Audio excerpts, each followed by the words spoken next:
my nasty Yankee mannerisms. So we're doing something a little different this time around, in that we're going to feature a specific section of a song as opposed to the whole thing. In this case, it's the bridge from Clutch's A Quick Death in Texas. For this section, Jean-Paul Gaster creates a more than the sum of its parts kind of groove. It's the kind of groove that feels as though it would take more than one person to play. If you're not familiar with Clutch, they are in the best possible way the apex and the cross of hard rock and blues.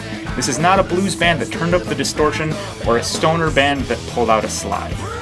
Instead, they blend the elements of these closely related genres to become the missing link between the two. They're the ultimate working man's band. Gaster has a deep feel, and if he weren't such a perfect fit for the band, I would expect him to play with somebody else. You know how Tony Williams was the jazz guy that played like a rocker? Jean-Paul Gaster is the rocker that plays like he should be in a swampy, funky soul band. This groove is based around the conversation between the cowbell and the bass drum. The cowbell plays all of the ands while adding an extra hit on the 2-uh. The bass drum plays a sun clave pattern on the 1, 1-uh, 2-and, 3-and, and 4-e. The snare keeps us rooted in rock feel by hitting on the 2 and 4. The hardest part is adding the hi-hat, which plays straight quarter notes with an opening on 1, but also plays 3-e, as opposed to just the quarter note. All of this can be improvised upon as well. One of the challenges is how to stick this groove. As you'll see in the video, Gaster performs it by playing the right hand on the cowbell and the snare drum and the hi-hat in the left, though you could approach it any number of ways to get the same effect. Hand in hand with that issue is just how to approach the coordination of the groove. Do you want to take a vertical approach looking at each count as it goes by, or a horizontal approach where you're thinking about each limb and the groupings of those limbs?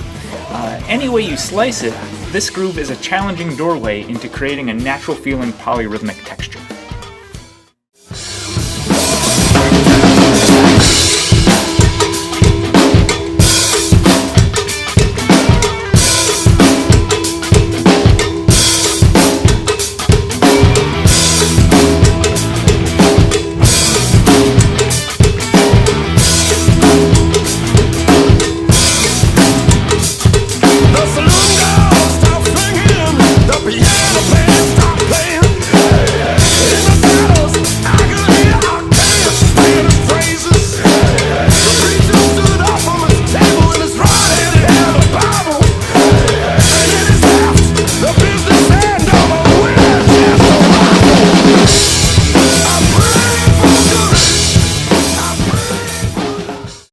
What would you choose for Groove of the Month? Leave us your comments below or send us a tweet at MusiciansNotes with the hashtag GOTM. If you want to go back and practice the previous Grooves of the Month, you can do so with our Spotify playlist linked in the description below. Make sure to check back to the website, musiciansnotepad.com, every Wednesday for new content. And of course, be sure to like, comment, subscribe, all that stuff. Let's hit it. The preacher stood up from his table in his right.